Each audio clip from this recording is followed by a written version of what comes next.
రౌడీలు వచ్చి ఇళ్ళు కూల్చేయడము, ఇళ్లలో ఉన్న ఆడపిల్లలను అని కూడా చూడకుండా వాళ్ళని తరిమి వేయడము, వాళ్ళ ఏదైతే సెల్ ఫోన్లు లాక్కుని దౌర్జన్యంగా బయటికి పంపడము జరిగింది.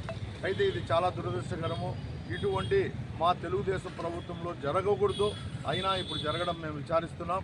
కాబట్టి ఒకటే చెప్తున్నాం ఎస్పీ గారికి, దయ ఉంచి ఎంతటి వారైనా సరే మీరు వదలొద్దండి. ఇటువంటి తెలుగుదేశం పీరియడ్లో జరగకూడదు. గతంలో వైసీపీ నాయకులు ఏ విధంగా దౌర్జన్యం చేశారో వాళ్లే ఇప్పుడు ఈ దౌర్జన్యాలు చేశారనే ఒక అనుమానం మాకుంది. కాబట్టి దీన్ని నిగ్గుదేర్చాల్సిన అవసరం పోలీసులకు ఉంది. లా అండ్ ఆర్డర్ ఉంటే ఈ విధంగా అర్ధరాత్రి వచ్చి ఒక ఇళ్లును కూల్చేశారు అంటే ఇంతకన్నా ఘోరం ఒకటి ఉండదు. కాబట్టి దీన్ని తీవ్రంగా ఖండిస్తున్నాం. ఇటువంటి జరగకూడదు. ఇటువంటి జరిగితే మేము కూడా ఇటువంటి అన్యాయాలకు అండగా ఉంటామని చెప్పి తెలియదు. అందరికీ నమస్కారం. ఈరోజు కడప నడిబొడ్డులో ఎర్రముక్కపల్లె సెంటర్లో అత్యంత రద్దీగా ఉన్నటువంటి ప్రాంతము, రైల్వే స్టేషన్ పోయే దారిది.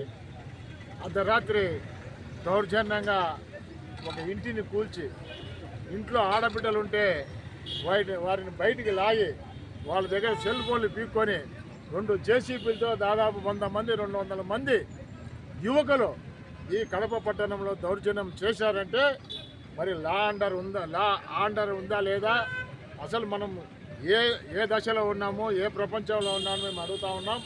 ఇవాళ పోలీస్ బీట్ కానిస్టేబుల్ కూడా ఈ ప్రాంతంలో రోజు గంటకు అవుతారు, అర్ధగంట అవుతారు తిరుగుతూ ఉంటారు. ఎందుకంటే రైల్వే స్టేషన్కి పోయే దారి కాబట్టి ఎవరైనా దొంగతనాలు చేసి దౌర్జన్యాలు చేసి ఏదన్నా చేసినటువంటి వాళ్ళు ఈ రూట్లో పోతుంటారు, రైలుకి పోతుంటారు ఉద్దేశంతో బీట్ కానిస్టేబుల్ అర్ధగంటకు అవుతారు తిరుగుతూనే ఉంటారు. మరి వాళ్ళ సమక్షంలో జరిగిందా, వాళ్ళ కళ్ళెదుట జరిగిందా, అసలు లా అండ్ ఆర్డర్ ఉందా లేదా?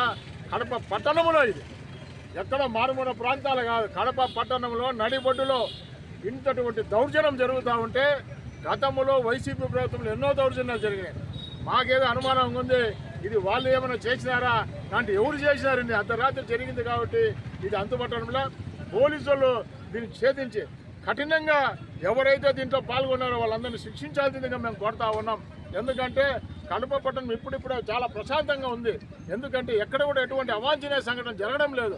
ఈ యొక్క ఎస్పీ గారు, కొత్తగా వచ్చిన ఎస్పీ గారు మరి లా అండ్ ఆర్డర్లో కఠినంగా ఉన్నారు కాబట్టి వారి నేతృత్వంలో దీన్ని ఛేదించి ఎవరైతే దీన్ని పాల్పడినారో అటువంటి వారిని అందరినీ శిక్షించాలని చెప్పేసి అరెస్ట్ చేసి వాళ్ళందరినీ జైల్లో పెట్టాలని చెప్పి మేము కోరుతా ఉన్నాం.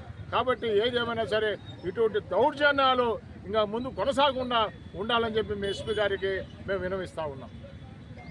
ఓకేనా?